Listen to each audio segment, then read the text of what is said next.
오늘 드려주신 말씀 함께 봅니다. 요한복음 10장 10절의 말씀입니다.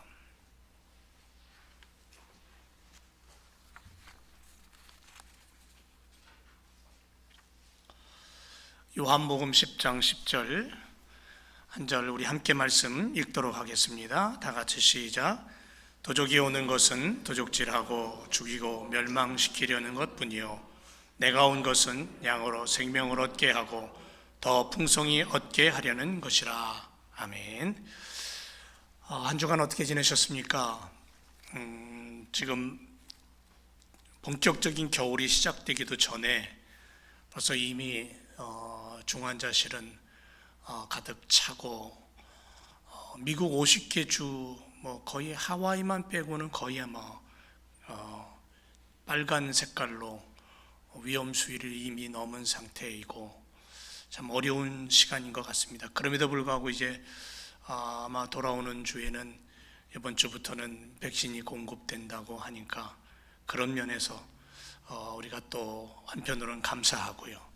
하지만 우리 가운데 우리 일반 사람들까지 오려면 내년 3, 4월, 5월, 6월까지 가야 된다라고 얘기도 하고요. 이런 시간의 흐름 속에서 또 언제 끝날지 모르는 그러한 상황이지만 그럼에도 불구하고 우리가 기도하면서 소망한 대로 또 이 코로나 시대의 끝이 다가오고 있지 않나라는 생각을 해봅니다. 오늘 생명력으로 풍성한 공동체를 만들자라는 그러한 말씀의 제목을 가지고 함께 은혜를 나누기를 원합니다. 먼저 여러분들에게 감사의 말씀을 드릴 것은 여기까지 함께 교회, 제1교회라는 공동체를 세우기 위해서 믿음을 가지고 성도들이 함께 손을 잡고 인내를 가지고 여기까지 달려온 여러분들이 있었기에 이런 하나님의 교회를 세우고 믿음의 공동체를 만들 수 있지 않나라는 생각을 하면서 여기까지 함께 해주신 모든 성도님들을 사랑하며 주님의 이름으로 축복을 합니다. 여러분 2022년 그러니까는 2222 세계 비전을 우리가 한 10년 전부터 세웠죠. 그리고는 2020년까지 자체 선교사 2가정 이상을 파송하게 해달라고 기도했고요. 그건 이미 이루어졌습니다. 그리고 그 파송한 선교사들이 얼마나 많은 열매를 맺으며 또 열정적으로 사역을 하는지 우리가 다 알고 있습니다. 그것뿐이 아니라 선교지에 선교센터를 비롯해서 또 선교지에 있는 원주민 교회들을 20개를 우리가 개척하고 또 후원하고 건축하겠다라는 비전도 하나님이 이미 이루어 놓으셨습니다. 이런 일들을 우리가 진행해 오는 것들을 보면서 우리가 10년 동안 하나의 목표를 가지고 한 마음으로 달려왔다는 것이 얼마나 놀라운 축복인가 하는 것을 느낄 수가 있습니다. 2020년 들어서면서 팬데믹이 왔고요. 난생 처음 벌어지는 초유의 사태이지만 그래도 올 한 해를 지켜보면서 마무리 짓는 이 12월 달에 우리 하나님이 우리 교회를 축복하셨고 또 성도들을 붙잡아 주셨고 그래서 더 많은 선교를 할 수 있었고 헌신할 수 있었고 또 기도의 열매를 맺을 수 있었던 그러한 손길을 오늘도 고백을 합니다. 그럼에도 불구하고 여전히 우리 가운데는 아픔이 있고요. 또 문제도 생기고요. 그 문제가 해결되기도 하고요. 또 다른 문제가 생기기도 합니다. 그게 우리가 육신을 입고 살아가는 이 땅의 우리들의 삶의 모습입니다. 그러나 어떤 문제가 오고 어떤 환경이 펼쳐져도 결국 우리는 믿음의 사람으로 하늘나라를 바라보며 살아가는 그리고 하나님의 위로가 있는 그러한 믿음의 삶을 살아가는 줄 믿습니다. 사랑하는 제1교회 성도 여러분, 그래서 우리는 건강한 교회를 만들어 왔습니다. 건강하게 교회를 세우자고 힘썼습니다. 그것뿐이 아니라 행복한 교회를 만들고 싶어서 행복한 교회의 주인 되시는 우리 주님과 함께 행복이라는 단어를 가슴에 품고 일해왔습니다. 그래서 내가 조금 힘들고 어려워도, 내가 조금 불편해도 주님과 함께 그것을 이겨내면서 다른 사람들에게, 다른 성도들에게, 다른 이웃들에게 주님의 그 행복과 사랑을 나눠주려고 힘썼던 그러한 시간들이었습니다. 그리고 더 나아가서는 주님이 기뻐하는 복음 전하는 교회, 선교하는 교회, 하나님의 말씀을 전파하고 온 땅 끝까지 이르러 주님의 이름을 나누는 그런 소망으로 우리가 2020년 여기까지 달려왔습니다. 그리고 이런 소망을 가지고 우리는 말씀에 집중했고요. 여러분들 벽에 붙어 있는 것처럼 말씀에 집중했고 예수님께 사로잡혔고 성경이 움직이는 그런 교회로 우리가 세워온 줄로 믿습니다.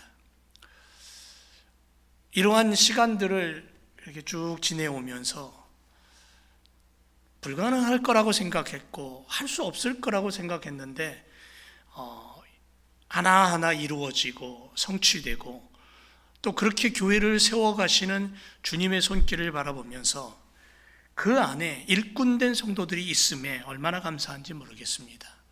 지나온 시간들을 돌이켜보면서 결국 하나님의 방법대로 이루어져 갔지만 하나님의 방법은 결국은 사람들을 통해서 이루어진다는 것을 우리가 느끼면서 함께 예배하는 제일교회 성도들의 헌신과 사랑과 수고와 그리고 주님을 향한 그러한 간절함이 있었기에 여기까지 올 수 있었다라는 고백을 드리게 됩니다.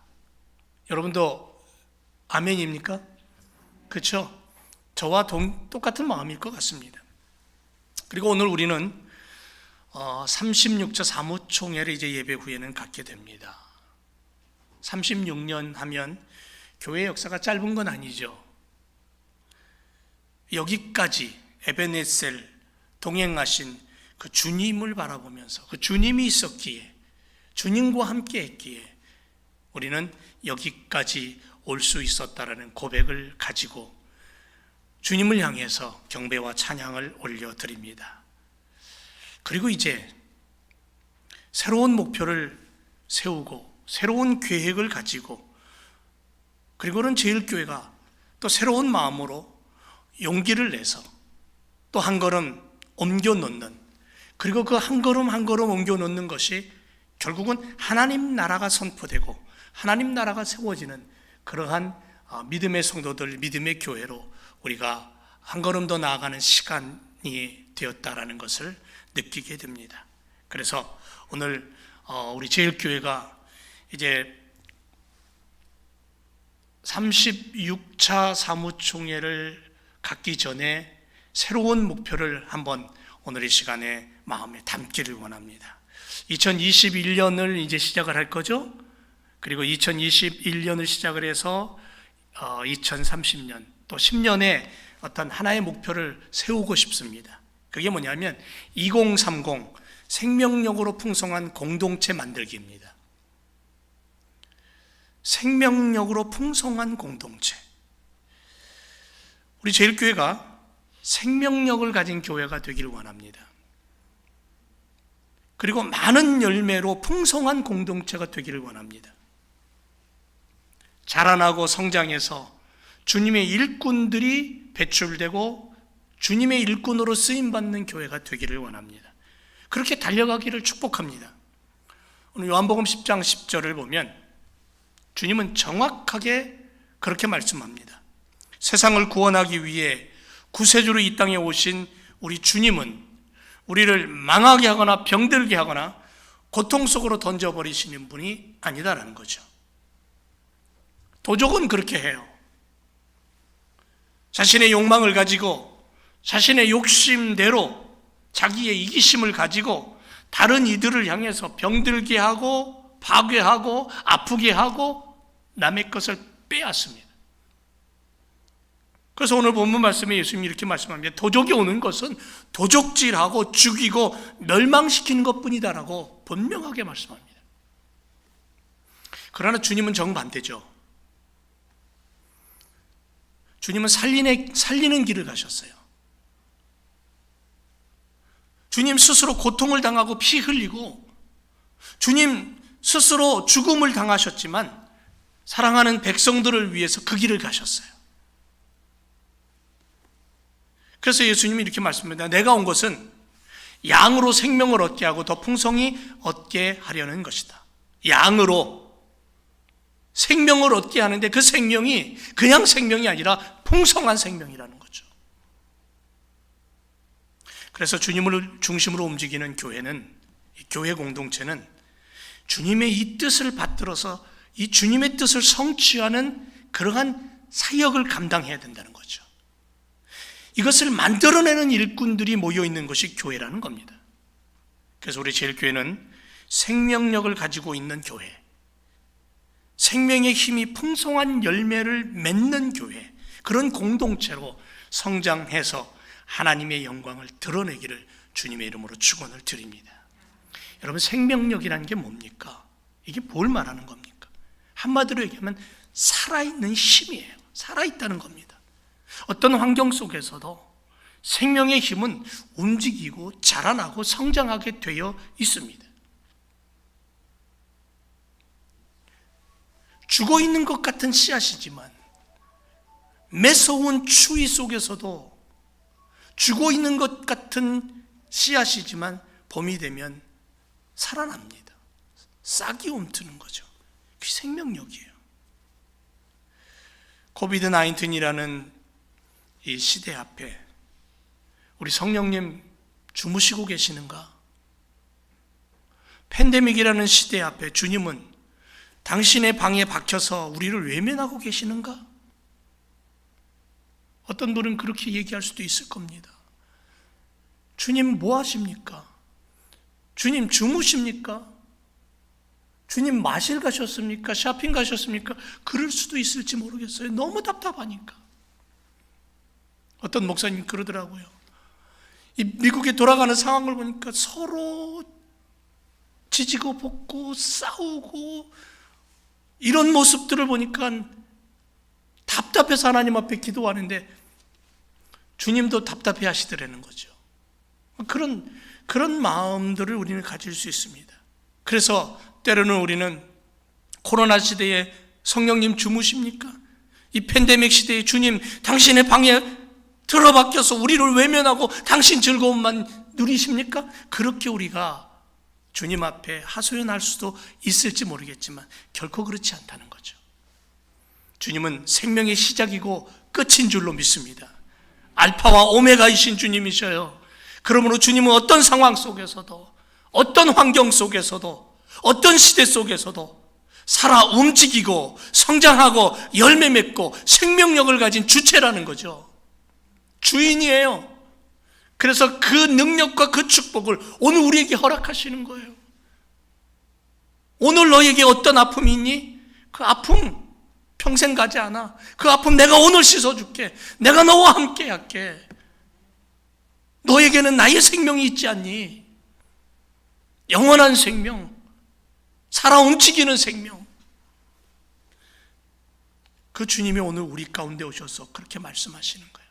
내가 온 것은 양으로 생명을 얻게 하고 더 풍성히 얻게 하려고.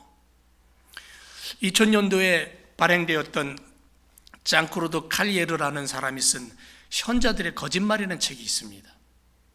그 책 속에 이런 간단한 짧은 어떤 이야기가 하나 있는데요. 런던의 어느 달동네에 두 사람이 제단사입니다. 재봉틀 앞에서 재단 일을 하는 사람이에요.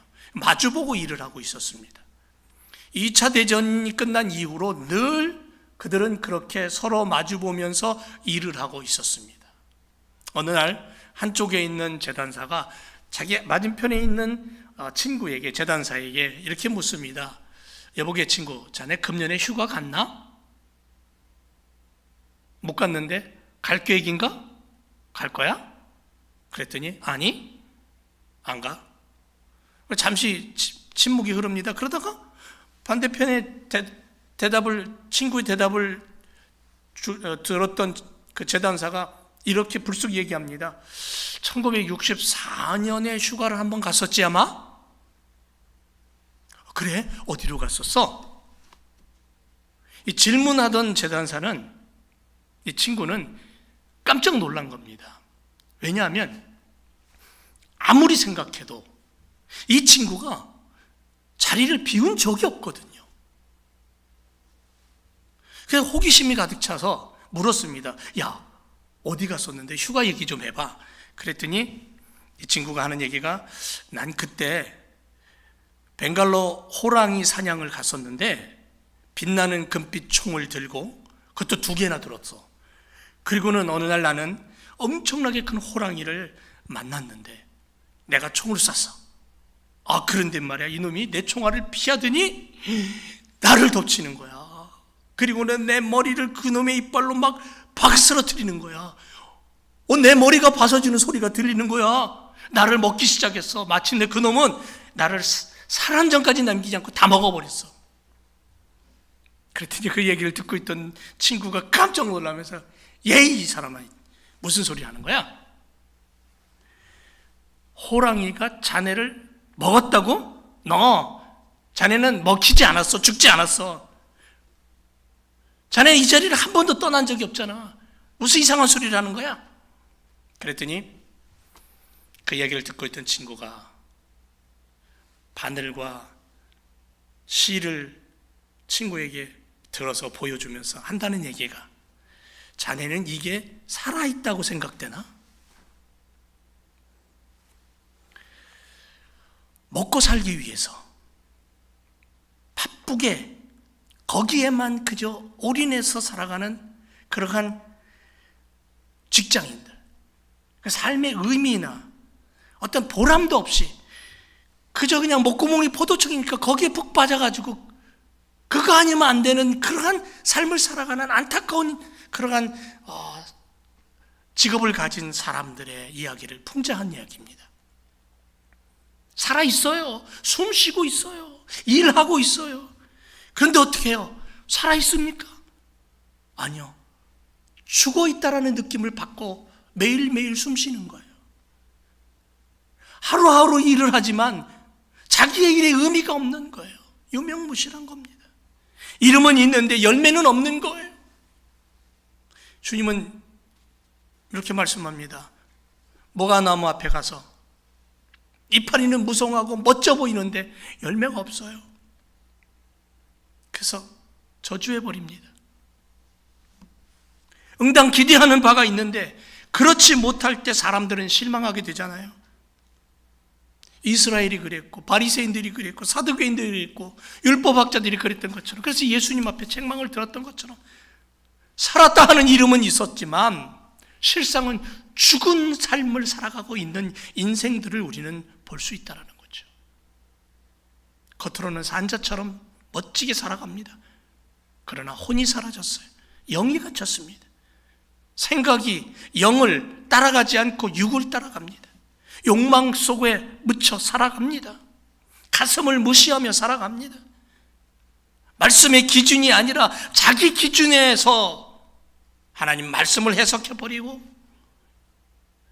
자기의 욕망에서 예수님을 해석해버리고 창조의 원리가 쥐어진 사람들의 모습, 성경으로 산다고는 하지만 정녕 가만히 보니까 죽은 자들이라는 거죠.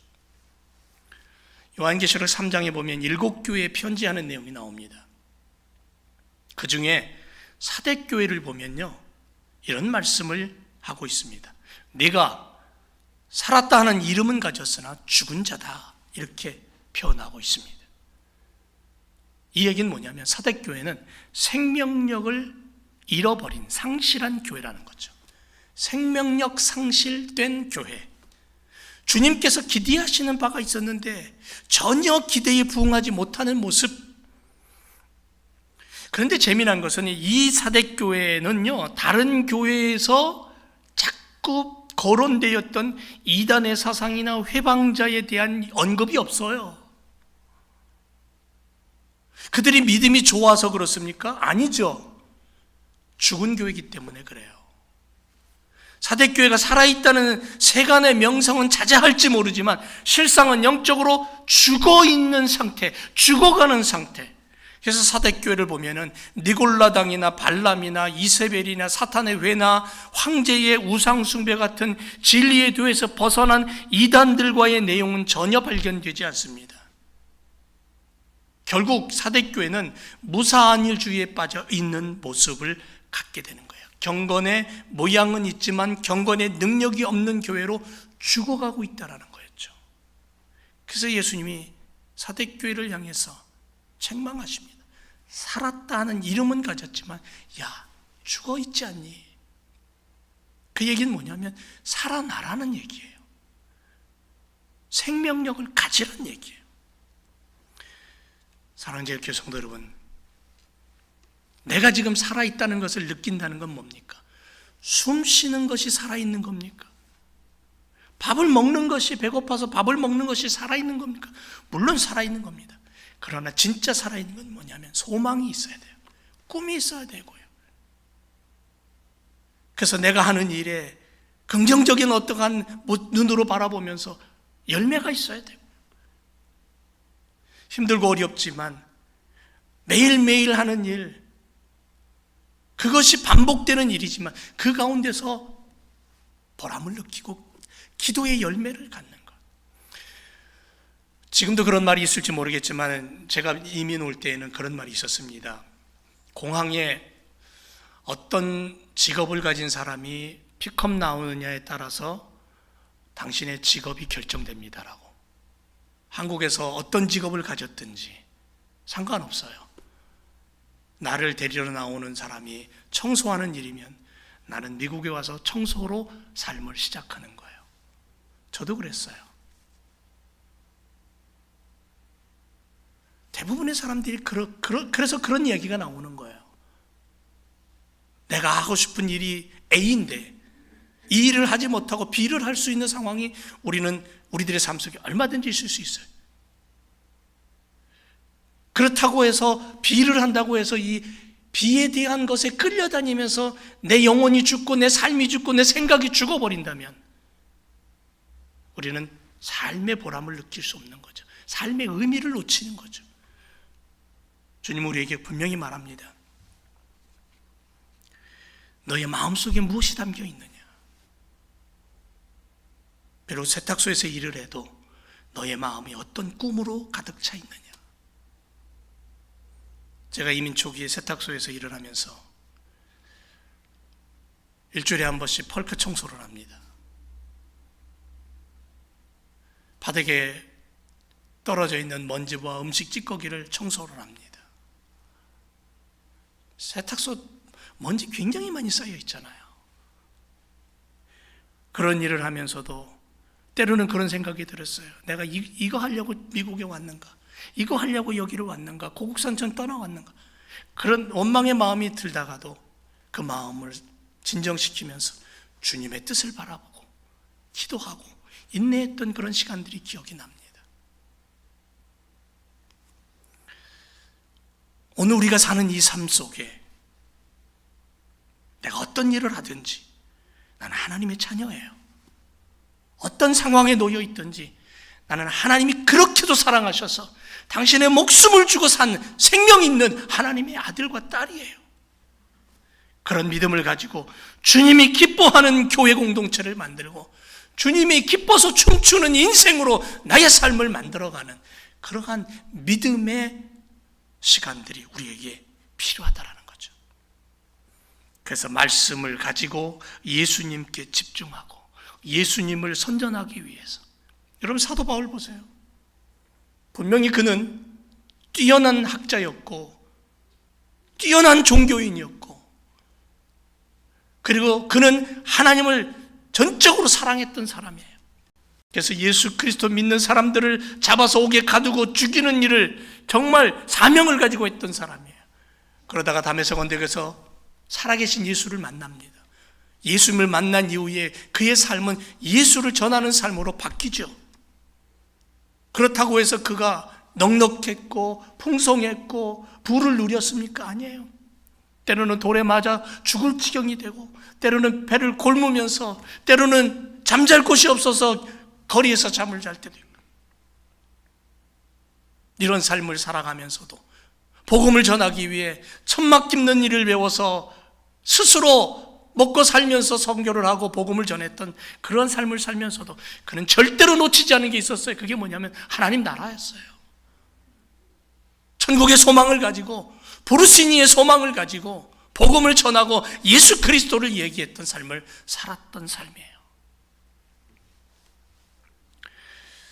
우리 제일교회가 이런 생명력을 가진, 하늘나라의 생명력으로 움직이는 그런 교회로 우리가 만들어가기를 주님의 이름으로 축원을 드립니다. 이제 우리가 생명력으로 풍성한 교회 공동체를 세우기 위해서 우리는 이런 기도 제목을 좀 하나님 앞에 올려드렸으면 좋겠어요. 하나님, 우리로 하여금 복음이 스며들게 하여서 열방이, 이 지구촌의 수많은 영혼들이 생명의 주인 되신 주님을 구원 얻게 해달라고.